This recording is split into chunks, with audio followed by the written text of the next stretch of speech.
தமிழ்நாட்டு மக்கள் அனைவருக்கும் வணக்கம். குரூப் 4 எக்ஸாம்க்கு கடைசி 40 நாட்கள் தாங்க இருக்கு. இந்த லீவ்லாம் கழிச்சு விட்டு பாத்தீங்கன்னா கடைசி 40 நாட்கள் தான் இருக்கு. இந்த வீடியோல என்ன செய்ய போறோம் அப்படின்னா, வழக்கமா இந்த ஆர்டிகல்ஸ் சட்டத்திட்டம் நிறைய பேருக்கு மறந்து போகும். இந்த ஒரே வீடியோல நீங்க அப்படியே ஸ்கிப் பண்ணாம பாத்தீங்கன்னு வைங்களேன், ஒரே வீடியோல ஆர்டிகல்ஸ் சட்டத்திட்டம் மொத்தமாவே இம்பார்ட்டன்ட் ஆர்டிகல்ஸ் இம்பார்ட்டன்ட் சட்டத்திட்டத்தை ஒட்டுமொத்தமா வந்து ஒரு வித்தியாசமான முறையில வந்து நம்ம பார்க்க போறோம். அது என்ன வித்தியாச முறைன்னு சொல்லிட்டு நான் சொல்றேன். Double star revision. அது என்ன டபுள் ஸ்டார் அப்படின்னா, ஆர்டிகல்ஸ் அமெண்ட்மெண்ட்ஸ் ரெண்டையும் சைமல்டேனியஸா ஒரே நேரத்துல மாறி மாறி பார்க்க போறோம். அதனால அது டபுள் ஸ்டார் ரிவிஷன் பேர் வச்சிருக்கோம். 10 கேள்வி பாலிட்டில கேக்குறாங்களா குரூப் 4ல, 30 கேள்வி கேக்குறாங்களா குரூப் 1ல, 30க்கு 30 இருக்கணும், 10க்கு 10 இருக்கணும். இதான் நம்ம டார்கெட். சரியா? அதை அப்படியே மனசுல வச்சுக்கிட்டு வீடியோ பாருங்க. டைமை பேஸ் பண்ணாம வீடியோக்குள்ள போலாம். நான் என்ன செய்யறேன் அப்படின்னா, எப்படி நிப்பாட்டினா அப்படின்னா, இங்க பாருங்களேன், வரிசையா இருக்கும் ஆர்டிகல்ஸ் அமெண்ட்மெண்ட்ஸ் சொல்லிட்டு வரிசையா. சரியா? வரிசையா இருக்கும். நம்ம என்ன பண்ண போறோம்னா, நானும் நீங்க ரெண்டு பேருமே சேர்ந்தே நம்ம என்ன செய்ய போறோம்னா, எல்லாத்தையுமே மைண்ட்ல ஏத்தி அப்படியே ரிவிஷன் செய்ய போறோம். எல்லாத்தையுமே ஆர்டிகல்ஸ் அமெண்ட்மெண்ட்ஸ். சரியா? எப்படி ரிவிஷன் செய்ய போறோம்னா, ஒரு ஆர்டிகல் ஒரு அமெண்ட்மெண்ட், ஒரு ஆர்டிகல் ஒரு அமெண்ட்மெண்ட், ஒரு ஆர்டிகல் ஒரு அமெண்ட்மெண்ட், அப்படியே வரிசையா மைண்ட்ல ஏறும். சரியா? அது எப்படி ரிவர்ஸ் பண்ண போறோம்னா, ரிவர்ஸ்ல ரிவைஸ் பண்ண போறோம். ரிவர்ஸ்ல எனக்கு எப்பவுமே ரிவர்ஸ்ல படிக்கிறது ரொம்ப பிடிக்கும். அதனால ரிவர்ஸ்ல ரிவைஸ் பண்ணலாம். சரியா? சோ ஓகே, அப்படியே ஸ்டார்ட் பண்ணுவோம். அது ஆர்டிகல்ஸ் ரிவர்ஸ்ல இருந்து போவோம். நமக்கு எல்லாத்துக்கும் தெரியும், ஆர்டிகல் 370ங்கிறது ஜம்மு அண்ட் காஷ்மீருக்கான சிறப்பு அந்தஸ்து. ஜம்மு அண்ட் காஷ்மீருக்கான சிறப்பு அந்தஸ்து வந்து ஆர்டிகல் 370. ஆனா 2019ல இந்த 370 நீக்கிட்டாங்க. ஜம்மு அண்ட் காஷ்மீர் அப்படிங்கிற அந்த மாநிலம் வந்து ரெண்டா உடைக்கப்பட்டு 2 யூனியன் பிரதேசமாக உருவாக்கப்பட்டது 2019ல. சரியா? அதுல ஜம்மு அண்ட் காஷ்மீர் சொல்லிட்டு ஒரு யூனியன் பிரதேசமும், லடாக்னு சொல்லக்கூடிய யூனியன் பிரதேசம் சொல்லிட்டு 2 யூனியன் பிரதேசம் உருவாக்கப்பட்டது. அதனால ஆர்டிகல் 370 இன்னைக்கு டேட்ல கேன்சல் ஆயிடுச்சு. ரைட்டா? அப்படியே அமெண்ட்மெண்ட் வருவோம். அமெண்ட்மெண்ட்ல கடைசியா பண்ண அமெண்ட்மெண்ட் பாத்தீங்கன்னா 106 அமெண்ட்மெண்ட், 106 சட்டத்திட்டம். இந்த 106 சட்டத்திட்டம் எதுக்குன்னா அப்படின்னா, பெண்களுக்கான இடஒதுக்கீடு. நாடாளுமன்றத்துல பெண்களுக்கான இடஒதுக்கீடு. அந்த சட்டத்திட்டம் தான் 106 சட்டத்திட்டம். இதெல்லாம் கண்டிப்பா எக்ஸாம்ல கேட்பாங்க, கரண்ட் அஃபேர்ஸ் மாதிரி. சரியா? 106 சட்டத்திட்டம் என்னன்னு கேட்டாங்கன்னா, நாடாளுமன்றத்தில் பெண்களுக்கான இடஒதுக்கீடு தான் 106 சட்டத்திட்டம். அப்படியே இதுக்கு ரிவர்ஸ்ல வந்தோம் அப்படின்னா, ஆர்டிகல் 368. ஆர்டிகல் 368 என்ன சொல்லுதுன்னா, அரசியலமைப்பு சட்ட புத்தகத்தை சட்டத்திருத்தம் செய்து கொள்ளலாம் சொல்லிட்டு சொல்லுது. அமெண்ட்மெண்ட் ஆஃப் த கான்ஸ்டிடியூஷன் சொல்லிட்டு சொல்லுது ஆர்டிகல் 368. நம்ம அரசியலமைப்பு சட்ட புத்தகம் இருக்குல்ல, அது அப்பப்ப சட்டத்திருத்தம் செஞ்சுக்கலாம். அதான் வந்து ஆர்டிகல் 368 அம்பேத்கர் எழுதியிருக்காரு. அந்த சட்டத்திருத்தம் செய்யக்கூடிய அதிகாரம் யார்கிட்ட இருக்கு? நாடாளுமன்றத்தில் மட்டும்தான் இருக்கு, பார்லிமெண்ட் மட்டும் தான் இருக்கு. மக்களவை, மாநிலங்களவை இந்த 2 அவைகிட்ட தான் இருக்கு, சட்டசபைகள் தான் இல்ல. சரியா? அது ஞாபகம் வச்சுங்க. இதான் ஆர்டிகல் 368. இதுல அப்படியே ரிவர்ஸ்ல வந்தீங்கன்னா 105 சட்டத்திட்டம். ஞாபகம் வச்சுங்க. அப்படியே நம்ம கரெக்டா வரிசையா வராது, ஏன்னா இம்பார்ட்டண்டா பார்க்க போறனால அப்படியே ரேண்டமா தான் வரும். ஏன்னா சிலபஸ் அடிப்படையில் ஸ்கூல் புக் அடிப்படையில் தானே பார்க்கணும். அதாவது வரிசையா வராது. அமெண்ட்மெண்ட்ஸும் ஆரம்பத்தில் வரிசையா வந்தாலும் பின்னாடி அப்படியே ரேண்டமா தான் வரும். சரியா? 105 சட்டத்திட்டம் என்ன சொல்லுது அப்படின்னா, ஒரு மாநிலத்துல சமூக மற்றும் கல்வியில பின்தங்கிய வகுப்பு இருப்பாங்களா, அதாவது backward class, socially and educationally backward class இருப்பாங்களே ஒவ்வொரு மாநிலத்திலையும், அது யாருன்னு கண்டுபிடிக்கிறது மாநில அரசு கையில தான் இருக்குன்னு சொல்லிட்டு 105 சட்டத்திட்டம் சொல்லுது. சரியா? அதாவது socially and educationally backward class யாருன்னு கண்டுபிடிக்கிறது மாநில அரசு கையில தான் இருக்கு அப்படின்னு சொல்லிட்டு 105 சட்டத்திட்டம் உறுதிப்படுத்துது. ஞாபகம் வச்சுங்க. இதுவும் கரண்ட் அஃபேர்ஸ்ல கேட்பாங்க. சரியா? அடுத்து வாங்க. 368க்கு அடுத்த முக்கியமான ஆர்டிகல் பாத்தீங்கன்னா 361. 361 என்ன சொல்லுதுன்னா, குடியரசுத் தலைவர் மற்றும் ஆளுநர், இந்த குடியரசுத் தலைவர் மற்றும் ஆளுநர் இவங்க 2 பேர் மீதும் பதவியில் இருக்கிற வரைக்கும் எந்த வழக்கும் தொடுக்க கூடாது. பிரசிடென்ட் மேலோ ஆளுநர் மேலோ கவர்னர் மேலோ எந்த வழக்கும் போடக்கூடாது. அவங்க என்ன குற்றம் செஞ்சாலும் சரி, அவங்க மேல எந்த கிரிமினல் வழக்கு, குற்றவியல் வழக்கும் போடக்கூடாது, சிவில் வழக்கும் போடக்கூடாது. அவங்க பதவியில இருந்து விலக்கிட்டதுக்கு அப்புறம் வேணா வழக்கு போட்டு அரெஸ்ட் பண்ணிக்கோங்க அப்படின்னு சொல்லிட்டு ஆர்டிகல் 361 பிரசிடென்ட்டும் கவர்னரையும் காப்பாத்துது. பிரசிடென்ட்டையும் கவர்னரையும் காப்பாத்துது. 370 காஷ்மீர் நீக்கப்பட்டது. 368 சட்டத்தை செஞ்சு கொள்ளலாம். 361 பிரசிடென்ட் கவர்னரை காப்பாத்துது. சரியா? 106 சட்டத்தை வந்து பெண்களுக்கான இடஒதுக்கீடு நாடாளுமன்றம். 105 சட்டத்தை மாநில அரசுல பின்தங்கிய தேர்ந்தெடுப்பது மாநில அரசு கையில தான் இருக்கு. அந்த சமூகத்தை தேர்ந்தெடுப்பது, ரிசர்வேஷன் கொடுக்கணும்னு சொல்லிட்டு சமூகத்தை தேர்ந்தெடுப்பது மாநில அரசு கையில தான் இருக்குன்னு சொல்லிட்டு 105 சொல்லுது. அடுத்த ரிவர்ஸ் வந்தீங்கன்னா 104 சட்டத்திட்டம். 104 சட்டத்தை என்ன சொல்லுதுன்னா, இந்தியாவில் வந்து நாடாளுமன்றத்தில் 2 ஆங்கிலோ இந்தியன்ஸ்க்கு வந்து இடஒதுக்கீடு கொடுத்துருப்பாங்க. அது மாதிரி எல்லா சட்டமன்றங்களையும் ஆங்கிலோ இந்தியன்ஸ்க்கு இடஒதுக்கீடு இருக்கும். அந்த இடஒதுக்கீடு இனிமேட்டு வேணான்னு சொல்லிட்டு 104 சட்டத்தை ஆங்கிலோ இந்தியனுக்கான இடஒதுக்கீடு நீக்கிடுது. ஆங்கிலோ இந்தியனுக்கான இடஒதுக்கீடு வந்து ரிசர்வேஷன் வந்து நீக்கப்பட்டது. எத்தனை சட்டத்திட்டம்? 104 சட்டத்திட்டம். அதே 104 சட்டத்திட்டத்துல எஸ்சி எஸ்டிக்கான இடஒதுக்கீடை அடுத்த 10 வருஷத்துக்கு வந்து நீட்டிச்சிருப்பாங்க. அடுத்த 10 வருஷத்துக்கு எஸ்சி எஸ்டி இடஒதுக்கீடு வந்து நீட்டிக்கப்பட்டிருக்கும். ஆங்கிலோ இந்தியன் இனிமேல் சீட்டே தேவையில்லைன்னு சொல்லிட்டு 104 சட்டத்திட்டம் ஆங்கிலோ இந்தியனை தூக்கி விட்டுருக்கும். சரியா? அதான் 104 சட்டத்திட்டம். அப்படியே இதுல ரிவர்ஸ்ல வந்தீங்கன்னா 360 முக்கியமான ஆர்டிகல். 360ங்கிறது நிதி அவசர நிலை, பினான்சியல் எமர்ஜென்சி பத்தி பேசுது. நிதி அவசர நிலை உங்க எல்லாத்துக்கும் தெரியும் சரியா. அப்படியே இதுல ரிவர்ஸ்ல வந்தீங்கன்னா 103 சட்ட திருத்தம், 103 சட்ட திருத்தம் சரியா. 103 அமெண்ட்மெண்ட் வந்து என்ன சொல்லுதுன்னா, எக்கனாமிக்கலி வீக்கர் செக்ஷனுக்கு 10% இடஒதுக்கீடு, அதாவது பொருளாதாரத்தில் பின்தங்கிய வகுப்பினருக்கு 10% இடஒதுக்கீடுன்னு சொல்லிட்டு 103 சட்ட திருத்தம் சொல்லுது. 103 சட்ட திருத்தம் வந்து பொருளாதாரத்தில் பின்தங்கிய வகுப்பினருக்கு 10% இடஒதுக்கீடுன்னு சொல்லிட்டு சொல்லுது. இது அப்படியே ரிவர்ஸ்ல வந்தீங்கன்னா 356 என்ன சொல்லுதுன்னா, தேசிய அதாவது மாநில அவசர நிலை, ஸ்டேட் எமர்ஜென்சி அல்லது பிரசிடென்ட் ரூல், குடியரசுத் தலைவர் ஆட்சின்னு சொல்லிட்டு சொல்லுது. அதாவது ஒரு கான்ஸ்டிடியூஷனுக்கு எதிராக ஸ்டேட் கவர்மெண்ட் செயல்பட்டா, மாநில அரசு அரசமைப்பு சட்டத்துக்கு எதிராக செயல்பட்டாலோ இல்ல மாநில அரசுல பெரும்பான்மை நிரூபிக்கப்படாமல் இருந்தாலோ மத்திய அரசு வந்து 356 அந்த மாநிலம் மீது செலுத்தலாம். அதான் 356 மாநில அவசர நிலைன்னு சொல்லிட்டு சொல்லுவாங்க. இதுக்கு அப்படியே அடுத்த ரிவர்ஸ்ல வந்தீங்கன்னா 102 சட்ட திருத்தம். 102 சட்ட திருத்தம் என்ன சொல்றதுன்னா, அதாவது பிற்படுத்தப்பட்ட சமூகத்துக்கு வந்து தேசிய ஆணையம் வந்து அமைச்சு கொடுக்குது. National commission for backward classes, national commission for backward classes பிற்படுத்தப்பட்ட சமூகத்துக்கு தேசிய ஆணையம் ஒன்று அமைச்சு கொடுத்தது. எத்தனை சட்ட திருத்தம் கேட்டாங்கன்னா 102 சட்ட திருத்தம். அதே மாதிரி இதுக்கு ஒரு ஆர்டிகலும் ஒதுக்குவாங்க. அந்த ஆர்டிகல் வந்து 338B, அதை இதுல பார்ப்போம் சரியா. அங்கேயே சொல்லிடுறேன், இதுலயும் பார்ப்போம் நம்ம. ஆர்டிகல் 338B 102 சட்டத்துல உருவாக்குற ஆர்டிகல் வந்து 338B, ஞாபகம் வச்சுங்க சரியா. ஓகே தானே. 370 காஷ்மீரை நீக்கிடுச்சு. 368 அரசமைப்பு சட்டத்தை சட்டத்திருத்தம் செய்து கொள்ளலாம். 361 இது பிரசிடென்ட் மற்றும் கவர்னரை பாதுகாக்குது. 360 நிதி அவசர நிலை. 356 மாநில அவசர நிலை. 106 பெண்களுக்கான இடஒதுக்கீடு நாடாளுமன்றம். 105 பின்தங்கிய யாருன்னு கண்டுபிடிக்கிறது மாநில அரசு கையில தான் இருக்கு. 104 சட்ட திருத்தம் ஆங்கிலோ இந்தியன் தூக்கிடுச்சு. 103 சட்ட திருத்தம் 10% இடஒதுக்கீடு. 102 சட்ட திருத்தம் பின்தங்கிய ஆணையத்துக்கு தேசிய ஆணையம் அமைக்க வேண்டும் சரியா. தேசிய ஆணையம் அமைக்க வேண்டும், அதிலே போடலாம். ஓகே, அடுத்த பேஜ் வருவோம் சரியா. அடுத்து அப்படியே கண்டினியூ பண்ணலாம். 356 வரைக்கும் பார்த்தோம் ஆர்டிகல்ஸ்ல. ரிவர்ஸ்ல வந்தோம்னா 352 வந்து தேசிய அவசர நிலை, நேஷனல் எமர்ஜென்சி வந்து உறுதிப்படுத்துது. அதெல்லாம் அடிச்சு துவைச்ச விஷயம். இந்தியாவில் இது வரைக்கும் 3 வாட்டி எமர்ஜென்சி போட்டிருப்பாங்க. இந்தியாவில் இது வரைக்கும் 3 வாட்டி எமர்ஜென்சி போட்டிருப்பாங்க சரியா. அதெல்லாம் அடிச்சு துவைச்ச விஷயம். அடுத்து அமெண்ட்மெண்ட்ல நம்ம இது வரைக்கும் பார்த்தோம், 102 வரைக்கும் பார்த்தோமா. 101 சட்டத்தை வந்து ஜிஎஸ்டி, 101 சட்டத்தை வந்து ஜிஎஸ்டி அமைச்சது சரியா. ஜிஎஸ்டி கவுன்சில் ஒன்று அமைப்பாங்க. அது வந்து ஆர்டிகல் 279A ஒதுக்குவாங்க. ஜிஎஸ்டி கவுன்சில் வந்து ஆர்டிகல் 279A, அது அங்கேயும் பார்ப்போம், அதனால சொல்லிடுறாங்க சரியா. அப்ப national commission for backward class வந்து ஆர்டிகல் 338B, ஜிஎஸ்டி கவுன்சில் வந்து ஆர்டிகல் 279A, அது ஞாபகம் வச்சுங்க. 352 இருந்து அப்படியே ரிவர்ஸ்ல வந்தோம் அப்படின்னா 351, 50, 343 official language of the union, ஒன்றியத்துக்கான அலுவலக மொழி. ஒன்றியத்துக்கான அலுவலக மொழி எதுனா 343. Official language of the union எதுன்னு கேட்டாங்கன்னா 343 சரியா. Official language of the union வந்து 343. அபிஷியல் லாங்குவேஜஸ் ஆக்ட், அலுவலக மொழிகள் சட்டம் எந்த வருஷம் கேட்டாங்கன்னா 1963. அலுவலக மொழிகள் சட்டம் எந்த வருஷம் கேட்டாங்கன்னா 1963. இந்தியாவில் இன்னைக்கு டேட்ல எத்தனை அலுவலக மொழிகள் இருக்குன்னா 22 அலுவலக மொழிகள் இருக்கு. 22 அலுவலக மொழிகள் இருக்கு, அதையும் ஞாபகத்துக் கொள்ளுங்கள் சரியா. ஓகே, அப்படியே இங்கிட்டு வருவோம். 100வது சட்ட திருத்தம், 100th அமெண்ட்மெண்ட் என்ன அப்படின்னா, இந்தியாவுக்கும் பங்களாதேஷுக்கும் அந்த நில எல்லை ஒப்பந்தம் இருக்குல்ல, அதை வந்து உறுதிப்படுத்துது. India Bangladesh land boundary agreement, India Bangladesh land boundary agreement 100வது சட்ட திருத்தம் சரியா. அப்படியே இங்கிட்டு ரிவர்ஸ்ல வாங்க. 343க்கு ரிவர்ஸ்ல வந்தீங்கன்னா 341, 342. 341 எஸ்சி பாதுகாக்க வேண்டும், 342 எஸ்டியை பாதுகாக்க வேண்டும். அப்படியே ஜோடியாவே பார்த்துடலாம். 341 எஸ்சியை பாதுகாக்க வேண்டும், 342 எஸ்டியை பாதுகாக்க வேண்டும். அப்படியே இதுக்கு ரிவர்ஸ்ல வந்தீங்க அப்படின்னா 99 சட்ட திருத்தம். 99 சட்ட திருத்தம் என்ன சொல்லுதுன்னா, இந்த மாதிரி வந்து நீதித்துறை வந்து ஜட்ஜஸை தேர்ந்தெடுப்பதற்கு கொலிஜியம் முறை தான் பின்பற்றுவாங்க. ஆனா இந்த 99 சட்டத்தை நரேந்திர மோடி ஆட்சி வந்ததுக்கு பிடிச்ச உடனே என்ன பண்ணுவார் அப்படின்னா 99th அமெண்ட்மெண்ட்ல அதெல்லாம் வேணாம், கொலிஜியம் முறையை நீக்கி விட்டு நேஷனல் ஜுடிஷியல் அப்பாயின்மெண்ட்ஸ் கமிஷன், தேசிய நீதித்துறை நியமன ஆணையம் சொல்லிட்டு ஒன்று அமைப்பாரு. அது பின்னாடி சுப்ரீம் கோர்ட் நீக்கிடுன்னு வச்சுக்கோங்களேன். ஆனா அவன் அமைப்பாரு. அது 99th அமெண்ட்மெண்ட். 99th அமெண்ட்மெண்ட் 106 பெண்களுக்கு இடஒதுக்கீடுங்க. 105 மாநில அரசு தான் அதை இடஒதுக்கீடு பிற்படுத்த ஆணையத்தை கண்டறிய வேண்டுங்க. இது வந்து 106, 105. 104 சட்ட திருத்தம், 103 சட்ட திருத்தம், 102 சட்ட திருத்தம், 100 சட்ட திருத்தம். இது வரிசையாவே என்ன வரும்னா, இந்த EWS economic weaker section 10%, Anglo Indian தூக்குனது, national commission BC national commission அமைச்சது, இந்தியா பங்களாதேஷ் உறவுல செக் பண்றது அப்படின்னு சொல்லிட்டு வரிசையா வரும் சரியா.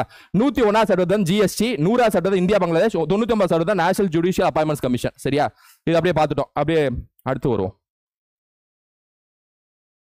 அடுத்த பேஜ், ஏன்னா எல்லா பேஜும் சும்மா தானே இருக்கு, அப்படியே யூஸ் பண்ணுவோம், வரிசையா போட சொல்லிட்டேன். என்ன 141 142 பார்த்தோமா, அடுத்து 140 340 வந்து என்ன அப்படின்னா இந்தியாவில் வந்து அவ்வப்பொழுது பிற்படுத்தப்பட்ட சமூகம் யாருன்னு கண்டுபிடிக்கிறதுக்கு குடியரசுத் தலைவர் ஒரு ஆணையம் அமைக்க வேண்டும். சரியா, backward class commission, backward class, அதாவது இந்தியாவில் பேக்வர்ட் கிளாஸ்ல யாருன்னு செக் பண்றதுக்கு ஒரு ஆணையம் அமைக்க வேண்டும் அப்படின்னு சொல்லிட்டு 340 சொல்லுது. இது வரைக்கும் 2 ஆணையம் அமைச்சிருக்காங்க. காக்கா கலில்கர் ஆணையம் சொல்லிட்டு ஒரு ஆணையம் அமைச்சிருக்காங்க 1953ல, மண்டல ஆணையம் சொல்லிட்டு ஒரு ஆணையம் அமைச்சிருக்காங்க 1979ல. சரியா, இது 340. அப்படியே இங்கிட்டு வந்தீங்கன்னா 99 வரைக்கும் பார்த்துட்டோமா, 99 வரைக்கும் பார்த்துட்டோம். 97th அமெண்ட்மெண்ட் வந்து கோஆபரேட்டிவ் சொசைட்டி, கூட்டுறவு சங்கத்தை வந்து அரசியலமைப்பு சட்ட அந்தஸ்து கொடுக்குது. 97th அமெண்ட்மெண்ட் வந்து கூட்டுறவு சங்கம்ங்க. 97th அமெண்ட்மெண்ட் வந்து கூட்டுறவு சங்கம்ங்க, கோஆபரேட்டிவ் சொசைட்டி. எந்த ஆர்டிகல்ல ஒதுக்குறாங்கன்னா ஆர்டிகல் 43B-ங்க. எந்த ஆர்டிகல் ஒதுக்குறாங்கன்னா ஆர்டிகல் 43B-ங்க. சரியா, கோஆபரேட்டிவ் சொசைட்டிக்கு வந்து அந்தஸ்து கொடுக்குது 97th அமெண்ட்மெண்ட். 43B டிபிஎஸ்பில வரும். இது வந்து 2011ல பண்ணியிருப்பாங்க. சட்டத்திட்டத்துக்கு வருஷம் தேவையில்ல. சரியா, ஆனா இது யாருடைய ஆட்சினா மன்மோகன் சிங் ஆட்சி. அதை ஞாபகம் வச்சுங்க. இங்கிட்டு வருவோம். அப்படியே 340ல இருந்து ரிவர்ஸ்ல போனோம் அப்படின்னா ஜோடியா பார்த்துடலாம். 338 338A 338B 338 எஸ்சிக்கான national commission, 338A வந்து எஸ்டிக்கான நேஷனல் கமிஷன், 338B வந்து பிசிக்கான நேஷனல் கமிஷன். ஆக்சுவலா இதெல்லாம் ரிவர்ஸ்ல வரும். சரியா, ஓகே NCSCன்னு வரும். சரி, ஓகே ஓடுங்க. எஸ்சிக்கான தேசிய ஆணையம் வந்து 338. ஞாபகம் வச்சுக்கோங்க. 341 342 SC/ST பாதுகாக்க வேண்டும் அவ்வளவுதான்.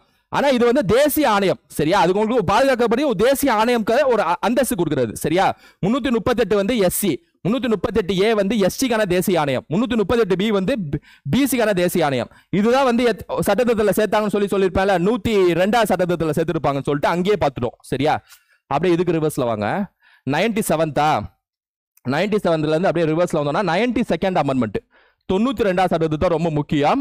போடோ, டோங்கிரி, மைத்ரி, சாந்தாலி இந்த 4 மொழிகளை வந்து 8வது அட்டவணையில சேர்த்திருப்பாங்க. அதாவது அலுவலக மொழின்னு சொல்லிட்டு அறிவிச்சிருப்பாங்க. போடோ, டோங்கிரி, மைத்ரி, சாந்தாலி இதோட 22 மொழிகள் ஆனது. சரியா, சோ போடோ, டோங்கிரி, மைத்ரி, சாந்தாலிய 8வது அட்டவணையில சேர்த்து அலுவலக மொழிகள் சொல்லிட்டு அறிவிச்சிருப்பாங்க. 92வது சட்டத்திட்டம். சரியா, இங்கிட்டு பாத்துங்க. 338ல பாசிட்டிவா பாத்துங்க. ஓகே, 338 பார்த்துட்டோமா. அப்படியே 338ல இருந்து அப்படியே ரிவர்ஸ்ல வரும். 338 338 333 324 வந்து தேர்தல் ஆணையம், எலெக்ஷன் கமிஷன். 324 வந்து எலெக்ஷன் கமிஷன், 324 வந்து தேர்தல் ஆணையம் வந்து உருவாக்க வேண்டும். இந்தியாவில் தேர்தல் நடத்துவதற்கு தேர்தல் ஆணையம் இருக்க வேண்டும்ங்கிறது 324 சொல்லப்பட்டிருக்கு. சரியா, அப்படியே 92nd பார்த்தோமா. அப்படியே ரிவர்ஸ்ல வந்தோம்னா 91st அமெண்ட்மெண்ட் ஆக்ட், 91வது சட்டத்திட்டம் என்ன சொல்லுனா, நாடாளுமன்றத்தில் அதாவது லோக்சபால எத்தனை உறுப்பினர்கள் இருக்காங்களோ அதுல 15% மட்டும் தான் அமைச்சர்கள் ஆக முடியும். அதாவது எத்தனை MP இருக்காங்களோ லோக்சபால அதுல 15% மட்டும் தான் அமைச்சர்கள் ஆக முடியும், 15% மட்டும் தான் அமைச்சர்கள் ஆக முடியும். அதாவது சட்டமன்றத்திலையும் 234 சீட்டை தமிழ்நாட்டில் அதுல 15% மட்டும் தான் மினிஸ்டர் ஆக முடியும். 234க்கு 15% போட்டு பாருங்க, 35 பேர் தான் மினிஸ்டர் ஆக முடியும். சரியா, அது வந்து சேர்த்தது எத்தனை சட்டத்திட்டம்னா 91st அமெண்ட்மெண்ட், 91வது சட்டத்திட்டத்தில் வாஜ்பாய் சேர்த்திருப்பாரு. 2003 நினைக்கிறேன், இது 2003 நினைக்கிறேன், வாஜ்பாய் சேர்த்திருப்பாரு. சரியா, அப்படியே 324 இருந்து ரிவர்ஸ்ல வருவோம். 315 public service commission, 320 functions of public service commission. இந்த ரெண்டையும் ஜோடியா ஞாபகம் வச்சுக்கோங்க. 315 பப்ளிக் சர்வீஸ் கமிஷன், 320 வந்து functions of public service commission. அதாவது தேர்வாணையத்தின் பணிகள் அப்படின்னு சொல்லி ரெண்டையும் ஜோடியா ஞாபகம் வச்சுக்கோங்க. சரியா, public service commission, functions of public service commission. 91க்கு முன்னாடி அப்படியே ரிவர்ஸ்ல வருவோம். 89th amendment, 89வது சட்டத்திட்டம். 89வது சட்டத்திட்டம் என்ன செய்யும்னா national commission for ST, national commission for எஸ்டின்னு ஒன்று உருவாக்கும். ஆக்சுவலா ஆர்டிகல் ஒன்று பார்த்தோம்ல 338ஏங்கிறது நேஷனல் கமிஷன் ஃபார் எஸ்டின்னு ஒன்று பார்த்தோம்ல, அது பக்கத்துல ஏ தானே சேர்த்தாங்க, அப்பனா அமெண்ட்மெண்ட் தானே அது. அது எத்தனை அமெண்ட்மெண்ட்னா இங்க வருது 89th அமெண்ட்மெண்ட். சரியா, நேஷனல் கமிஷன் ஃபார் பிசிங்கிறது 102வது சட்டத்திட்டங்க 338B. நேஷனல் கமிஷன் ஃபார் எஸ்டிங்கிறது 89வது சட்டத்திட்டம் 338A. என்ன நல்லா இருக்கு ஜாலியா இருக்கு. சரியா, இங்கிட்டு வாங்க. 320 315 320 அதாவது 315 பார்த்துருக்கோமா. அப்படியே ரிவர்ஸ்ல போவோம். 315ல இருந்து அப்படியே ரிவர்ஸ்ல போவோம். சரியா, 312 ஆல் இந்தியா சர்வீசஸ், 312 அனைத்து இந்திய சேவைகள். All India services IAS IPS உருவாக்க வேண்டும்ங்கிறது ராஜ்யசபா கையில தான் இருக்கு. இந்த 312ங்கிறது ராஜ்யசபாக்கான பவர். அவங்க கையில தான் இருக்கு. ஒரு IAS IPS மாதிரி ஒரு புது துறையை உருவாக்கலாம் மாநிலங்களவை நினைச்சா. அவெல்லாம் ஸ்பெஷல் பவர். ஏன்னா ராஜ்யசபாக்கெல்லாம் பவரே இல்லைன்னு சொல்லுவாங்க. அந்த பண மசோதாலாம் லோக்சபா தான் கொண்டு வர முடியும்னு சொல்லிட்டு சொல்லுவாங்க. ராஜ்யசபாக்கு எங்கப்பா பவர் இருக்கு, சேர்மனுக்கு எங்கப்பா பவர் இருக்குங்குவாங்க. இந்த பவர்லாம் ராஜ்யசபாக்கு தான் இருக்கு. சரியா, இங்க வாங்க அப்படியே.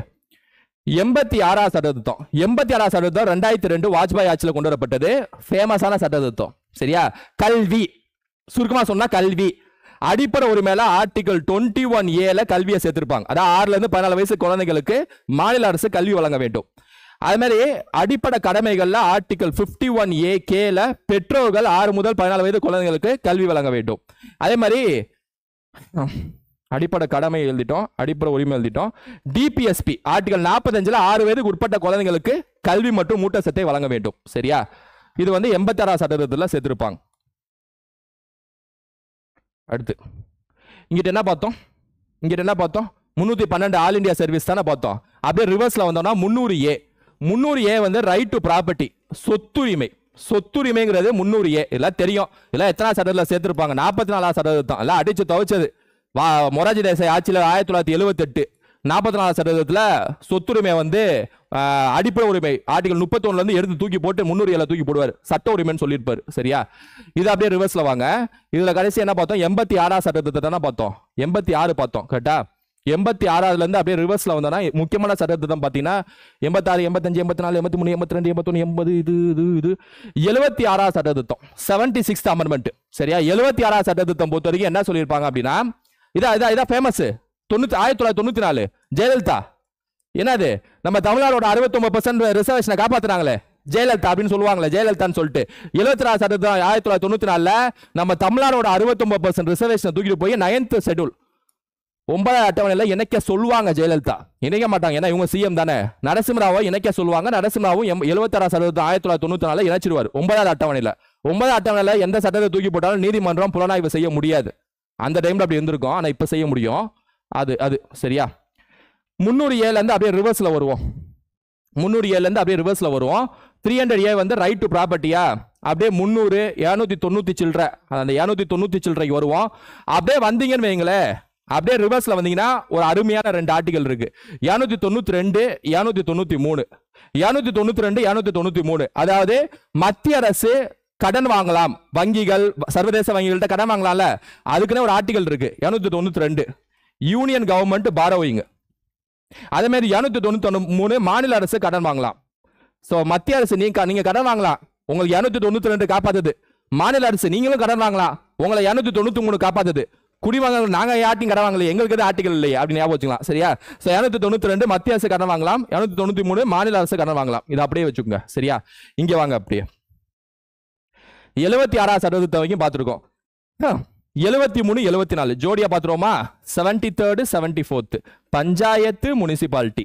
யார் ஆர்டிகல் 743 ஆர்டிகல் 743 கேல இருந்து ஆரம்பிக்கும்னு நினைக்கிறேன். சரியா, ஆர்டிகல் 743 பஞ்சாயத்து, ஆர்டிகல் 700 அதாவது 74th அமெண்ட்மெண்ட் ஆக்ட் முனிசிபாலிட்டி நகராட்சி.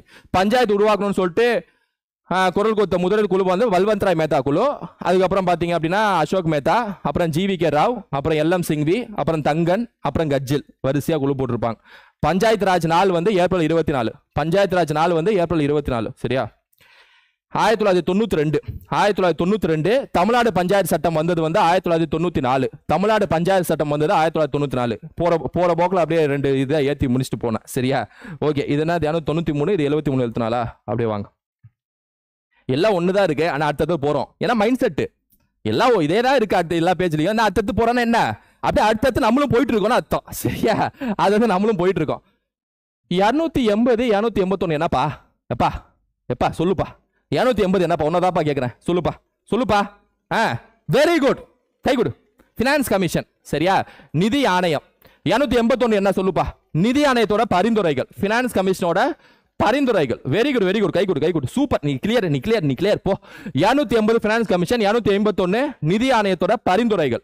நிதி ஆணையம் மத்திய மாநில அரசு டாக்ஸை பிரிச்சு கொடுக்கக்கூடிய நிதி ஆணையம். பிரிச்சு கொடுக்கிறதுக்கு ஆலோசனை சொல்லக்கூடிய ஆணையம். சரியா, ஓகே. இது எங்க பார்த்துட்டு இருந்தோம், இந்த 72 73 74 பார்த்துட்டு இருந்தோமா. அப்படியே ரிவர்ஸ்ல வாங்க, 71ஆம் சட்டத்திட்டம். ஏன்னா எப்படி 92ஆம் சட்டத்திட்டம் போடோ லோங்கிரி மைத்திரி சாந்தாலி, அது மாதிரி 71ஆம் சட்டத்திட்டமும் ஒரு 3 மொழிகளை அலுவலக மொழியாக அங்கீகரிக்கும். சரியா, கொன்கானி, மணிப்புரி, நேபாளி. கொன்கானி, மணிப்புரி, நேபாளி அப்படிங்கிற 3 மொழிகளை அலுவலக மொழியாக அங்கீகரித்தது எந்த சட்டத்திட்டம்னா 71ஆம் சட்டத்திட்டம். இல்ல அடிச்சு நொறுக்கலாம். அப்படியே இங்கிட்ட ரிவர்ஸ்ல வாங்க, ஜாலியா அப்படியே வாங்க. எங்க அதுக்குள்ள போட்டேனா? ஓகே, 200 என்ன பார்த்தோம்? 280, 281 நிதி ஆணையங்கள் பார்த்தோமா? அப்படியே ரிவர்ஸ் 275 என்னன்னா மாநிலங்களுக்கு மத்திய அரசு மானியம் வழங்கலாம். சரியா? மாநிலங்களுக்கு மத்திய அரசு மானியம் வழங்கலாம், கிராண்ட்ஸ் அப்படின்னு சொல்லுவாங்க. சரியா? இது வந்து எந்த ஆர்டிகல்? 275, ஆர்டிகல் 275. இதுக்கு அப்படியே ரிவர்ஸ்ல வருமா? இங்க எது வரைக்கும் பார்த்தோம்? அந்த 71ஆம் சட்டத்திட்டம் வரைக்கும் பார்த்தோமா? அப்படியே ரிவர்ஸ்ல வந்தோம்னா 69ஆம் சட்டத்திட்டம் வந்து டெல்லியை வந்து நேஷனல் கேபிட்டல் அப்படின்னு சொல்லிட்டு அறிவிக்குது. நேஷனல் கேபிட்டல் அப்படின்னு சொல்லிட்டு எந்த சட்டத்திட்டம் அறிவிக்குது டெல்லி அப்படின்னா, national territory of India, national territory capital அப்படின்னு சொல்லிட்டு தேசிய தலைநகரம் சொல்லிட்டு எது அறிவிக்குதுன்னா 69ஆம் சட்டத்திட்டம் உறுதிப்படுத்துது. சரியா? அப்படியே இதுக்கு ரிவர்ஸ்ல வந்தீங்க அப்படின்னா 270 taxes distribution between union and states. taxes distribution between union and states. மத்திய மாநில அரசுகள் வரிகளை பரிமாறிக்கொள்ளும் கூடிய ஆர்டிகல் தான் ஆர்டிகல் 270. மத்திய மாநில அரசுகள் வரிகளை பரிமாறிக்கொள்ளக்கூடிய ஆர்டிகல் தான் ஆர்டிகல் 270. அப்படியே இங்கிட்டு வந்தீங்க அப்படின்னா 69 வந்து அப்படியே ரிவர்ஸ் வந்தீங்கன்னா 65ஆம் சட்டத்திட்டம். இந்த எஸ்சிக்கான நேஷனல் கமிஷன் வந்து ஆர்டிகல் 338 பார்த்தோம்ல, அதுக்கு முன்னாடி வந்து அந்த ஆர்டிகல் 330 என்ன இருக்குன்னா, எஸ்சிக்கு நேஷனல் கமிஷன்லாம் ஒன்று இருக்காது, அது வேற ஏதோ பேர்ல கொடுத்துருப்பாங்க, நிர்வாகம் சொல்லி கொடுத்துருப்பாங்க. அப்ப ஆர்டிகல் 338ல நேஷனல் கமிஷன் ஃபார் எஸ்சின்னு ஒன்று இருக்குல்ல, அதை கொண்டு வந்தது 65ஆம் சட்டத்திட்டம் தான், நேஷனல் கமிஷன் ஃபார் எஸ்சின்னு சொல்லிட்டு. ஓகேவா? ஆக்சுவலா இது ராஜீவ் காந்தி ஆட்சியில் கொண்டு வந்தது. என்ன பண்ணிருப்பாருன்னா 65ஆம் சட்டத்திட்டத்துல national commission for SC and எஸ்டின்னு சொல்லிட்டு சேர்த்துதான் கொண்டு வந்திருப்பாரு. சரியா? அதுக்கப்புறம் நம்ம முன்னாடியே பார்த்துருப்போம்ல, 89ஆம் சட்டத்திட்டத்தில் வந்து நேஷனல் கமிஷன் ஃபார் எஸ்டின்னு பார்த்தோம்ல. ஆக்சுவலா அங்க என்ன நடந்திருக்குன்னா, இந்த national commission for SC and எஸ்டின்னு கொண்டு வந்த 65ஆம் சட்டத்தில் கொண்டு வந்தது ரெண்டா உடைக்கப்பட்டு இந்த எஸ்சிக்கு மட்டும் நேஷனல் கமிஷன் சொல்லிட்டு 89ஆம் சட்டத்திட்டத்தில் புதுசா உருவாக்குவாங்க. சரியா? உங்களுக்கு புரியுற மாதிரி சொல்லணும்னா 65ஆம் சட்டத்திட்டம் நேஷனல் கமிஷன் ஃபார் எஸ்சி, 89ஆம் சட்டத்திட்டம் நேஷனல் கமிஷன் ஃபார் எஸ்டி. இது ஆர்டிகல் 338, இது ஆர்டிகல் 338A. சரியா? ஞாபகம் வச்சுங்க. இப்ப 65ஆம் சட்டத்திட்டம் வரைக்கும் பார்த்திருக்கோம். இது என்ன ஆர்டிகல் 270 வரைக்கும் பார்த்திருக்கோம். ரைட்டா? Okay super. ஆர்டிகல் 270 வந்து டாக்ஸஸை பிரிச்சு கொடுக்கணும்னு சொல்லிட்டேன். ஆர்டிகல் 270 வந்து டாக்ஸஸை பிரிச்சு கொடுக்கணும் அப்படின்னு சொல்லிட்டேன். சரியா? அடுத்து ஆர்டிகல் நம்ம எது வரைக்கும் பார்த்திருக்கோம்? ஆர்டிகல் 270 ஆரம்பிச்சு ஆர்டிகல் 370 வரைக்கும் பார்த்திருக்கோம். கடைசி 100 ஆர்டிகல்ஸ் இங்கிட்டு முடிச்சிட்டோம். இங்கிட்டு வந்து பாத்தீங்க அப்படின்னா 65ஆம் சட்டத்திட்டம் வரைக்கும் முடிச்சிருக்கோம். ஏன்னா அப்படியே ஞாபகம் வச்சுக்கிட்டே வாங்க. சரியா? அப்படியே ஞாபகம் வச்சுக்கிட்டே வாங்க, ஏன்னா ஞாபகம் வச்சுக்கிறது ரொம்ப முக்கியம். சரியா? ஆர்டிகல் 270 வந்து அந்த மத்திய மாநில அரசு உறவுகளை பத்தி பேசுதா. அப்படியே ரிவர்ஸ்ல வந்தோம்னா ஆர்டிகல் 262, ஆர்டிகல் 263, ஆர்டிகல் 262, ஆர்டிகல் 263. சரியா? இந்த ரெண்டு ஆர்டிகல் என்ன சொல்லுது அப்படின்னா, இன்டர்ஸ்டேட் ரிவர் டிஸ்பியூட், அதாவது நீர் விவகாரங்களை தடுத்து நிறுத்துவதற்கு ஒரு இன்டர்ஸ்டேட் ரிவர் டிஸ்பியூட் ட்ரிபுனல் மாதிரி ஒன்று அமைக்க வேண்டும். நிர்வாக தீர்ப்பாயம், அதாவது நிர்வாக தீர்ப்பாயம் இல்ல, நீர் ஆணைய தீர்ப்பாயம் சொல்லிட்டு ஒன்று அமைக்க வேண்டும் சொல்லிட்டு ஆர்டிகல் 262 சொல்லுது. ஆர்டிகல் 263 என்ன சொல்லுதுன்னா, இன்டர்ஸ்டேட் கவுன்சில், மாநிலங்களுக்கிடையான பிரச்சனையை தீர்த்து வைப்பதற்கு ஒரு கவுன்சில் அமைக்க வேண்டும் சொல்லிட்டு ஆர்டிகல் 263 சொல்லுது. சரியா? 263 கவுன்சில் அமைக்க வேண்டும் சொல்லிட்டு சொல்லுது. 262 நீர்கள் பிரச்சனை தீர்ப்பதற்கு ஒரு நீர்கள் ட்ரிபுனல் தீர்ப்பாயம் அமைக்க வேண்டும் சொல்லிட்டு சொல்லுது. 6ன்னு வந்தாலே 262ங்க, கவுன்சில் வந்தாலே 263ங்க. சரியா? இங்கிட்ட என்ன பார்த்தோம்? 65 வரைக்கும் பார்த்தோமா? 61ஆம் சட்டத்திட்டம் வந்து ஓட்டு போடுற வயசை வந்து 21ல இருந்து 18க்கு குறைக்குது. 61ஆம் சட்டத்திட்டம் ஓட்டு போடுற வயசை வந்து 21ல இருந்து 18 வயசு குறைக்குது. சரியா? 21ல இருந்து 18 வயசு குறைக்குது. அப்படியே ரிவர்ஸ்ல வருவோம். சரியா? 21ல இருந்து 18 வயசு குறைக்குது, ஞாபகம் வச்சுங்க. Article 262, article 263 பார்த்தாச்சா? அப்படியே ரிவர்ஸ்ல வந்தோம் அப்படின்னா ஆர்டிகல் 260 முக்கியம் இல்ல, அப்படியே முக்கியமான ஆர்டிகல்ஸ் மட்டும் பார்க்கிறோம். முக்கியமான ஆர்டிகல்ஸ் மட்டும் பார்ப்போம். சரியா? Article 244 administration of scheduled areas and tribal areas, அதாவது பட்டியலிடப்பட்ட பகுதிகளை பாதுகாக்கக்கூடிய ஒரு சரத்து என்னன்னா சரத்து 244. இதெல்லாம் ரொம்ப முக்கியமான சரத்து. பட்டியலிடப்பட்ட பகுதிகள், ஏன்னா 5ஆம் அட்டவணையும் 6ஆம் அட்டவணையும் ஷெட்யூல்டு ஏரியாவை பாதுகாக்கணும்னு சொல்லிட்டு தானே சொல்றாங்க. அப்ப அதுக்கான ஒரு ஆர்டிகல் வேணும்ல, அந்த ஆர்டிகல் தான் 244. 5ஆம் அட்டவணைக்கான ஆர்டிகல் தான் 244. சரியா? பட்டியலிடப்பட்ட பகுதிகளை பாதுகாக்க வேண்டும் சொல்லிட்டு. அப்படியே இங்க வந்தோம் அப்படின்னா இங்க வந்தா 61 சட்டத்திட்டம் ஓட்டு போடுற வயசு 21 இருந்து 18 குறைக்குதா? அப்படியே ரிவர்ஸ்ல வந்தோம் அப்படின்னா 52 சட்டத்திட்டம் கட்சி தாவல் சட்டம். கட்சி தாவல் சட்டம் கட்சி தாவல் சட்டம் ஆன்டி டிஃபெக்ஷன் லாங்கிறது 52 சட்டத்திட்டம். சரியா? ஆன்டி டிஃபெக்ஷன் லாங்கிறது 52 சட்டத்திட்டம். இதுல அப்படியே ரிவர்ஸ் வந்தோம்னா article 243 ZH cooperative society. Article 243 ZH வந்து கூட்டுறவு சங்கத்தை உருவாக்க வேண்டும். இது ஆல்ரெடி 97 சட்டத்திட்டம் 2011 உருவாக்கி இருப்பாங்க. இந்த கோஆபரேட்டிவ் சொசைட்டிங்கிறது ஆர்டிகல் 43 பிலையும் இருக்கும். இது தனி ஆர்டிகல். இது ஒரு தனி ஆர்டிகலா ஒதுக்கி இருப்பாங்க. ஆனா இது 43 பிலையும் DPS இருக்கும். சரியா? அது ஞாபகம் வச்சுக்கோங்க. ரைட்டா? அதே மாதிரி இங்கிட்டு 52 சட்டத்துல இருந்து அப்படியே ரிவர்ஸ்ல வரும். 50, 49, 48, 44 சட்டத்திட்டம் தான் ஃபேமஸ். 44 சட்டத்திட்டம் மொராஜி தேசாய் ஆட்சியில சொத்துரிமையை நீக்குனது. லோக்சபாவோட ஆண்டுகாலம் வந்து 5ல இருந்து 6 வயசுக்கு எக்ஸ்டெண்ட் பண்ணுவாங்க இந்திரா காந்தி. அது திரும்ப 5 வருஷத்துக்கு மீட் எடுப்பது. எமர்ஜென்சி போகணும்னா ஒரு பிரைம் மினிஸ்டரும் பிரசிடென்ட்டும் கவுன்சில் ஆஃப் மினிஸ்டர்ஸ் ஆலோசனை கேட்க வேண்டும் சொல்லிட்டு சொன்னது. இது எல்லாமே 44 சட்டத்திட்டம் தான். சொத்துரிமையை நீக்குனது. அவசர நிலை போடணும்னா அமைச்சர்கள்ட்டையும் பெர்மிஷன் கேட்கணும்னு சொல்லிட்டு சொன்னது. ஏன்னா இது மொராஜி தேசாய் கொண்டு வந்திருப்பாரு. இந்திரா காந்தி பண்ண தவறுகள்லாம் மீட் எடுத்து ஒரு சட்டத்திட்டம். சரியா? 44 சட்டத்திட்டம். அது ஞாபகம் வச்சுக்க. 44 சட்டத்திட்டம். சரியா? இங்க 243 வரைக்கும் பார்த்தோம். ரைட்.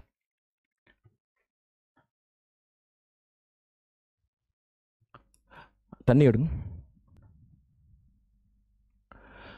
ஆர்டிகல் 244 வரைக்கும் பார்த்தோமா?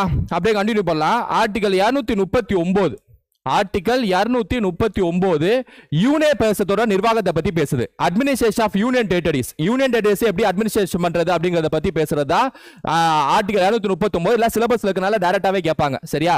அப்படியே அங்கிட்டு பார்ப்போம். 44 சட்டத்திட்டம் பார்த்தோமா? அப்படியே அடுத்தபடியா பாத்தீங்கன்னா 42 சட்டத்திட்டம் 1976. இதெல்லாம் வந்து அடிச்சு துவைச்சது இந்திரா காந்தி. சொல்லவே தேவையில்ல. இந்திரா காந்தி ஒரு வார்த்தையே போதும். சரியா? 42 சட்டத்திட்டம் எமர்ஜென்சி எப்ப போட்டது? என்ன முகவரியில ஒரு 3 வார்த்தையா சேர்த்திருப்பாங்களா? அடிப்படை கடமைகளே சேர்த்திருப்பாங்களா? ஆர்டிகல் 51 சொல்லக்கூடிய அடிப்படை கடமைகளே சேர்த்திருப்பாங்களா? பகுதி 4A சேர்த்திருப்பாங்களா? நிர்வாக தீர்ப்பாயம் சேர்த்திருப்பாங்களா? நிர்வாக தீர்ப்பாயம்ங்கிறது நிர்வாக தீர்ப்பாயம் வந்து நம்ம இங்க ஆர்டிகல்ஸ்ல விட்டுட்டோம். ஏன்னா சட்டத்திட்டத்துல பாக்குறதுனால நிர்வாக தீர்ப்பாயம்ங்கிறது ஆர்டிகல் 323A. நிர்வாக தீர்ப்பாயம்ங்கிறது ஆர்டிகல் 323A. இது வந்து பப்ளிக் சர்வீஸ்ல, அதாவது பொது சேவையில நீங்க போய் வேலை பாக்குறீங்களா, அந்த பிரச்சனை தீர்த்து வைக்கிறது, உங்களுக்கான பிரச்சனை தீர்த்து வைக்கிறது ஆர்டிகல் 323A. மத்த பிரச்சனை தீர்த்து வைக்கிறதுக்கு இன்னொரு நிர்வாக தீர்ப்பாயம் இருக்கு. அது ஆர்டிகல் 323B. இந்த ரெண்ட் சம்பந்தப்பட்ட ட்ரிபியூனல், டாக்ஸ் சம்பந்தப்பட்ட ட்ரிபியூனல், உணவு சம்பந்தப்பட்ட தீர்ப்பாயம், இந்த உணவு பிரச்சனை இதெல்லாம் தீர்த்து வைக்கிறதுக்கு ஆர்டிகல் 323B நிர்வாக தீர்ப்பாயம் ஃபார் மற்ற விவகாரங்கள், ஃபார் அதர் மேட்டர்ஸ் சொல்லிட்டு இருக்கு. சோ இது ரெண்டுமே நிர்வாக தீர்ப்பாயம் தான், அட்மினிஸ்ட்ரேட்டிவ் ட்ரிபியூனல்ஸ் தான். இது பப்ளிக் சர்வீஸ் மேட்டர்ஸ், இது அதர் மேட்டர்ஸ். இது எல்லாத்தையும் சேர்த்து எந்த சட்டத்திட்டம்? 42 சட்டத்திட்டம். லோக்சபாவோட பதவி காலம் வந்து 5 வருஷத்துல இருந்து 6 வருஷம் நீட்டிச்சது 42 சட்டத்திட்டம். சரியா? அடிச்சு துவைச்சிருப்பாங்க இந்திரா காந்தி. என்ன அப்படியே இதுக்கு அடுத்தது பாத்தீங்கன்னா கொத்தா முடிப்போமா? ஹைகோர்ட்ல மொத்தம் 3 ஆர்டிகல் முக்கியம். ஹைகோர்ட்ல மொத்தம் 3 ஆர்டிகல் முக்கியம். ஆர்டிகல் 214 வந்து எல்லா மாநிலங்களுக்கும் ஹைகோர்ட் இருக்க வேண்டும் சொல்லிட்டு சொல்லுதா? ஆர்டிகல் 214. ஆர்டிகல் 221 வந்து நீதி பேராணை, அதாவது ரிட் ஜுரிஸ்டிக்ஷன் ஆஃப் ஹைகோர்ட். 226 வந்து ரிட் ஜுரிஸ்டிக்ஷன் ஆஃப் ஹைகோர்ட், நீதி பேராணை. சரியா? ஆர்டிகல் 231 வந்து common high court for 2 or more states. 2 அல்லது மேற்பட்ட மாநிலங்களுக்கு ஒரே நீதிமன்றம் இருக்கலாம். 2 அல்லது மேற்பட்ட மாநிலங்களுக்கு ஒரே நீதிமன்றம் இருக்கலாம். பஞ்சாபுக்கும் ஹரியானாக்கும் சேர்த்து சண்டிகர்ல மட்டும் தான் ஹைகோர்ட் இருக்கு. அந்த மாதிரி. சரியா? இந்த மூணுமே ஞாபகம் வச்சுங்க. இது ஹைகோர்ட், இது ரிட் ஜுரிஸ்டிக்ஷன், இது common high court for 2 or more states. சரியா? இது எல்லாமே ஹைகோர்ட்ல முடிஞ்சு. இப்போ அப்படியே அங்கிட்டு வந்தீங்க அப்படின்னா ஹைகோர்ட் முடிஞ்சு. ஹைகோர்ட்லாம் வந்து என்னது? 214, 226, 231. இங்க வந்தீங்கன்னா 42 சட்டத்திட்டத்துல இருந்து அப்படியே ரிவர்ஸ்ல வந்தீங்கன்னா 41 சட்டத்திட்டமும் ஃபேமஸ், அந்த அளவுக்கு ஃபேமஸ் இல்ல, அதனால ஞாபகம் வச்சுங்க. பப்ளிக் சர்வீஸ் கமிஷன்ல இருக்கக்கூடிய மெம்பர்ஸ் இருக்காங்களா, இந்த தேர்வாணையம்ல ஒர்க் பண்ணக்கூடிய மெம்பர்ஸ், அவங்களோட ரிட்டையர்மெண்ட் ஏஜை வந்து இந்திரா காந்தி 60ல இருந்து 62க்கு உயர்த்துவாங்க. அது 41 சட்டத்திட்டம் தான். சரியா? 60ல இருந்து 62 உயர்த்தினது 41 சட்டத்திட்டம் தான். அப்படியே இங்கிட்டு வாங்க. ஹைகோர்ட் வந்து என்ன பார்த்தோம்? 214, 226, 230, அதாவது 214, 226, 231 பார்த்துறோமா? அப்படியே ஹைகோர்ட்ல இருந்து ரிவர்ஸ்ல வந்தோம்னா வேற என்ன நம்ம பார்க்க முடியும் அப்படின்னா ஸ்டேட் லெஜிஸ்லேச்சர். சரியா? ஸ்டேட் லெஜிஸ்லேச்சர்ல வந்து முக்கியமான ஆர்டிகல்ஸ் பாத்தீங்கன்னா ஆர்டிகல் 168. எல்லா மாநிலங்களையும் சட்டசபை இருக்கணும்னு சொல்லக்கூடிய ஆர்டிகல் 168 தான். அதுக்கப்புறம் பாத்தீங்க அப்படின்னா ஆர்டிகல் 199 என்ன சொல்லுதுன்னா மணி பில், பண மசோதாவை பத்தி பேசுது. ஞாபகம் வச்சுங்க, பார்லிமெண்ட்ல இல்ல, சட்டசபையில பண மசோதா பேசக்கூடிய ஆர்டிகல் வந்து 199. அதே மாதிரி ஆர்டிகல் 200 என்ன சொல்றதுன்னா அசென்ட் டு பில்ஸ் பணமா சொல், அதாவது ஆர்டிகல் 199 வந்து பண மசோதா பத்தி பேசுகிறது. ஆர்டிகல் 200 வந்து அசென்ட் டு பில்ஸ் ஆளுநர் வந்து மசோதாவுக்கு கையெழுத்திடுதலை பத்தி பேசுது. ஆர்டிகல் 200. ஆர்டிகல் 201 வந்து ஆளுநர் குடியரசுத் தலைவருக்கு மசோதாவை அனுப்பி வைக்கிறார்ல, அந்த குடியரசுத் தலைவர் என்னெல்லாம் செய்யலாம் சொல்லிட்டு ஆர்டிகல் 201 பேசுது. சரியா? சோ 201 குடியரசுத் தலைவர் என்னெல்லாம் செய்யலாம் மாநில மசோதாவை சொல்லி பேசுது. 200 ஆளுநர் மசோதாவுக்கு கையெழுத்திடுதலை பத்தி பேசுது. இது மாநிலத்துக்கான பண மசோதா பத்தி பேசுது. இது எல்லா மாநிலங்களிலும் சட்டசபை இருக்கணும்னு சொல்லிட்டு பேசுது. சரியா? இதெல்லாமே அப்படியே வரிசையா ஞாபகம் வச்சுங்க. அதுமே ஆர்டிகல் 213 பொறுத்த வரைக்கும் பாத்தீங்கன்னா ஆளுநரோட அவசர சட்ட அதிகாரம். ஆர்டிகல் 213 பொறுத்த வரைக்கும் பாத்தீங்கன்னா ஆளுநரோட அவசர சட்ட அதிகாரம், ஆர்டினன்ஸ் பவர் ஆஃப் கவர்னர். இது எல்லாமே ஸ்டேட் லெஜிஸ்லேச்சர்ல முக்கியமான ஆர்டிகல். அப்படியே இங்கிட்டு வருவோம். இதுக்கு அப்படியே ரிவர்ஸ்ல வந்தீங்கன்னா 38 சட்டத்திட்டம் கொஞ்சம் முக்கியம். 38 சட்டத்தில் இந்திரா காந்தி என்ன செய்வாங்கன்னா, எமர்ஜென்சி போட்டோம்னா நீதிமன்றம் எது கேள்வி கேட்க கூடாது. அதாவது பிரசிடென்ட் எமர்ஜென்சி போடுவாரு, நீதிமன்றம் எதுவும் கேள்வியே கேட்கக்கூடாது அப்படின்னு சொல்லிட்டு சேர்த்ததே 38 சட்டத்திட்டம் தான். பிரசிடென்ட் வந்து எமர்ஜென்சி போடுவாரு, இல்ல சுப்ரீம் கோர்ட்டும் ஹை கோர்ட்டும் தலையிடக்கூடாது அப்படின்னு சொல்லிட்டு சொன்னது எந்த சட்டத்திட்டம்னா 38 சட்டத்திட்டம். அதாவது நீதிமன்றங்கள் அவசர நிலை பிரகடனத்தில் எதுவும் தலையிடல் இருக்கக்கூடாதுன்னு சொல்லிட்டு 38 சட்டத்திட்டம் இந்திரா காந்தி சேர்ப்பாங்க 1975. சரியா? இது அப்படியே ஞாபகம் வச்சுங்க. ஸ்டேட் லெஜிஸ்லேச்சர் இங்க பாத்துருக்கோம். ரைட்டா? அப்படியே வந்தீங்கன்னா வரிசையா பாக்குறோம் பாருங்க. அப்பதான் மைண்ட் செட் ஆகும், டக்கு டக்குன்னு அடுத்தது முடிச்சிருக்கோம்னு சொல்லிட்டு. அதனால அடுத்த பேஜ் ஒரே இதா இருந்தாலும் போறேன். ரைட்டா? அடுத்து அப்படியே ரிவர்ஸ்ல வந்தீங்க அப்படின்னா 163 மாநில அமைச்சர்கள் சொல்வதை ஆளுநர் கேட்க வேண்டும். மாநில அமைச்சர்கள் சொல்வதை ஆளுநர் கேட்க வேண்டும். 163. அதே மாதிரி 165 வந்து ஒவ்வொரு மாநிலத்திலும் சட்ட ஆலோசகர் இருக்க வேண்டும். Advocate general of the state. Advocate general of the state வந்து 165 அட்வொகேட் ஜெனரல் மாநில அரசு சொல்வதை ஆளுநர் கேட்க வேண்டும். 163. அப்படியே இங்கிட்டு ரிவர்ஸ்ல வந்தீங்கன்னா 38 சட்டத்துல இருந்து ரிவர்ஸ் வந்தீங்கன்னா 36 சட்டத்தை வந்து சிக்கிம் வந்து ஒரு மாநில அந்தஸ்து கொடுக்கும். சிக்கிம்க்கு வந்து ஒரு மாநில அந்தஸ்து கொடுக்கிறது வந்து எந்த சட்டத்திட்டம் அப்படின்னா 36 சட்டத்திட்டம் சிக்கிம்க்கு வந்து மாநில அந்தஸ்து கொடுக்கும். சரியா? அப்படியே இங்கிட்டு ஆர்டிகல்ஸ் வருவோம். 163 165 பாத்துறோமா? அப்படியே ரிவர்ஸ்ல வந்தீங்கன்னா கவர்னர் பத்தியான ஆர்டிகல் வந்து 153 என்ன சொல்றதுன்னா எல்லா மாநிலங்களிலும் கவர்னர் இருக்க வேண்டும். 153 என்ன சொல்றதுன்னா எல்லா மாநிலங்களிலும் கவர்னர் இருக்க வேண்டும் சொல்லிட்டு சொல்லுது. சரியா? அதுமே 152 என்ன சொல்லுனா எக்ஸிகியூட்டிவ் பவர் ஆஃப் ஸ்டேட், மாநிலத்துக்கான செயலாக்க அதிகாரம் அப்படின்னு சொல்லிட்டு 152 சொல்லும். ஆனா அதை விட 153 தான் முக்கியம். சில எல்லா மாநிலங்களிலும் ஆளுநர் இருக்க வேண்டும். ஆளுநருக்கு இன்னொரு ஆர்டிகல் முக்கியம். 161 வந்து ஆளுநருக்கான அவசர சட்ட அதிகாரம். சரி, ஆளுநருக்கான மன்னிக்கும் அதிகாரம். 161. அவசர சட்ட அதிகாரம் 212 அவசர சட்ட அதிகாரம். 161 வந்து மன்னிக்கும் அதிகாரம். சரியா? 153 எல்லா மாநிலங்களிலும் ஆளுநர் இருக்க வேண்டும். 161 ஆளுநர் மன்னிச்சு விட்டுலாம். சரியா? மன்னிக்கும் அதிகாரம். அப்படியே இங்கிட்டு வந்தீங்கன்னா 36 அப்படியே ரிவர்ஸ்ல வந்தீங்கன்னா அந்த அளவுக்கு முக்கியம் இல்ல. சரியா? 24க்கு வந்துடலாம், டக்குன்னு ஜம்ப் ஆகலாம். ஏன்னா அந்த அளவுக்கு முக்கியம் இல்ல, உண்மையிலே இது முக்கியம் இல்ல. சரியா? சிலபஸ் அடிப்படையில் 24 சட்டத்தை என்ன சொல்றதுன்னா 1971 ரொம்ப முக்கியம். கான்ஸ்டிடியூஷன் அமெண்ட்மெண்ட் பில் பிரசிடென்ட்டுக்கு போதுனா, அரசியலமைப்பு சட்டத்திருத்த மசோதா குடியரசுத் தலைவர் கைக்கு போதுனா குடியரசுத் தலைவர் கண்டிப்பாக கையெழுத்திட வேண்டும். அவசர சட்ட அதிகாரம் கான்ஸ்டிடியூஷன் அமெண்ட்மெண்ட் அரசியலமைப்பு சட்டத்தை திருத்தக்கூடிய மசோதா குடியரசுத் தலைவர் போதுனா கண்டிப்பாக கையெழுத்திட வேண்டும். கான்ஸ்டிடியூஷன் அமெண்ட்மெண்ட் பில்ல குடியரசுத் தலைவர் கண்டிப்பா சைன் போட்டு ஆனும் அப்படின்னு சொல்லிட்டு இந்திரா காந்தி சேர்ப்பாங்க. சரியா? அதான் 24 சட்ட திருத்தம். இங்கிட்டு கவர்னரை பத்தி பார்த்துட்டோம். அதாவது 153 161 இந்த ரெண்டு வந்து ஆளுநருக்கான ஆர்டிகல்ஸ். கரெக்டா பாத்துங்க. சரியா? ஓகே, அப்படியே ரிவர்ஸ்ல போலாம்.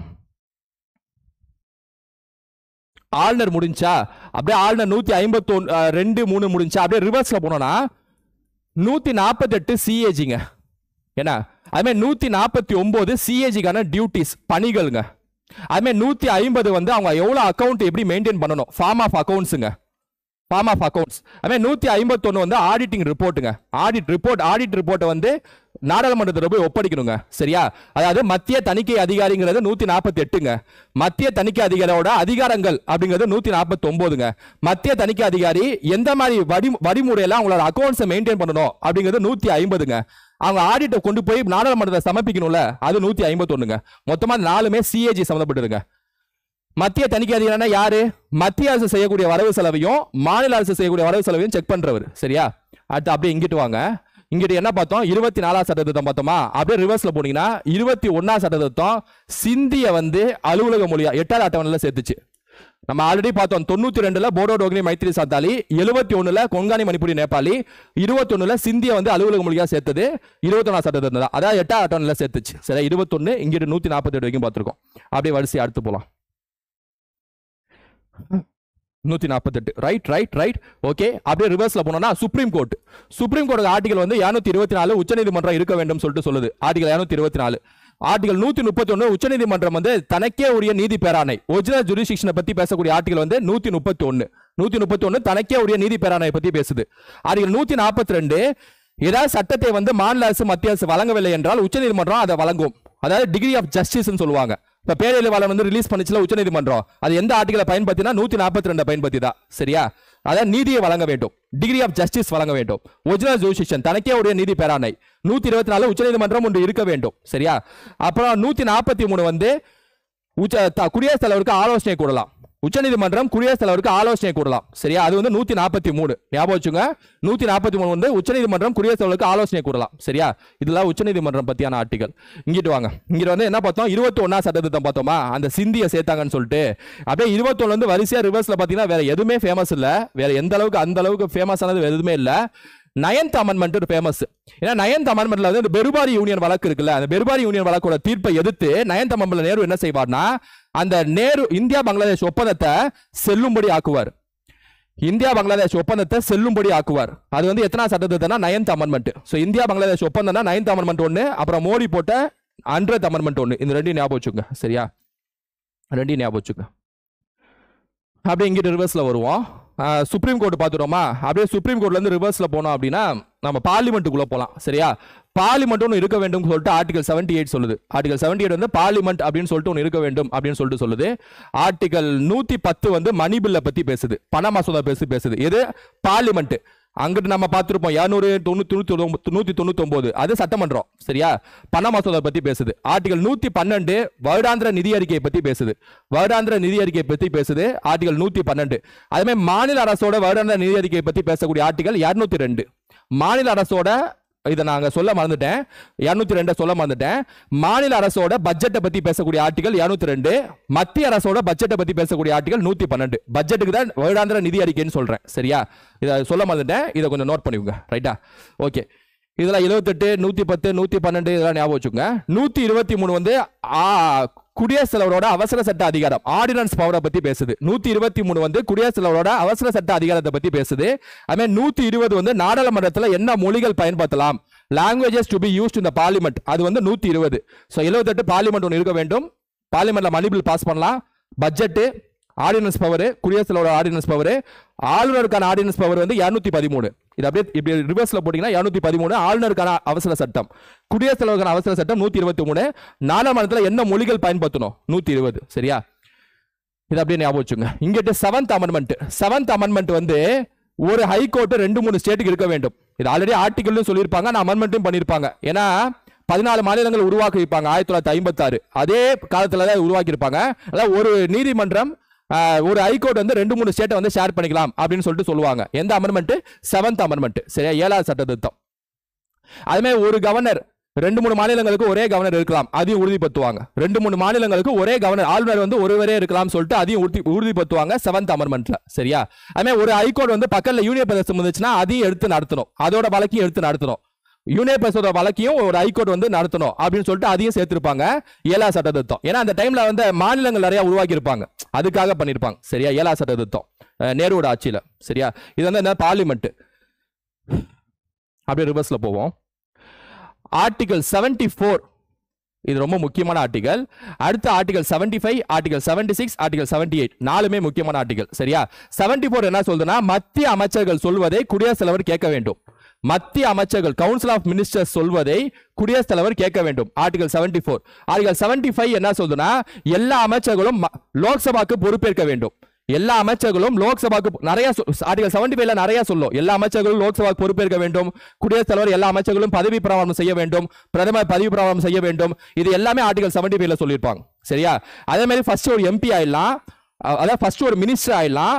6 மாசம் கூட எம்பி ஆனா போதும். அதாவது நீ உங்களே என்னையோ மோடி நினைச்சா உங்களே என்னையோ மினிஸ்டர் ஆக்கிடலாம். ஆனா 6 மாசம் கூட நம்ம எம்பி ஆகி காட்டணும், இல்லாட்டி நம்ம மினிஸ்டர் இருக்க முடியாது. இதுல எல்லாமே ஆர்டிகல் 75ல தான் சொல்றாங்க. ஆர்டிகல் 76 வந்து அட்டார்னி ஜெனரல். அட்டார்னி ஜெனரல் பத்தி பேசக்கூடிய ஆர்டிகல் வந்து 76. அட்வொகேட் ஜெனரல் மாநிலத்துக்கான சட்ட ஆலோசகர் ஆர்டிகல் 165. இந்தியாக்கான அட்டார்னி ஜெனரல் சட்ட ஆலோசகர் வந்து ஆர்டிகல் 76. ஆர்டிகல் 78 வந்து டியூட்டிஸ் ஆஃப் பிரைம் மினிஸ்டர், பிரதமரோட பணிகளை பத்தி பேசக்கூடிய ஆர்டிகல் 78. சரியா? இது எது வரைக்கும் பார்த்தோம்?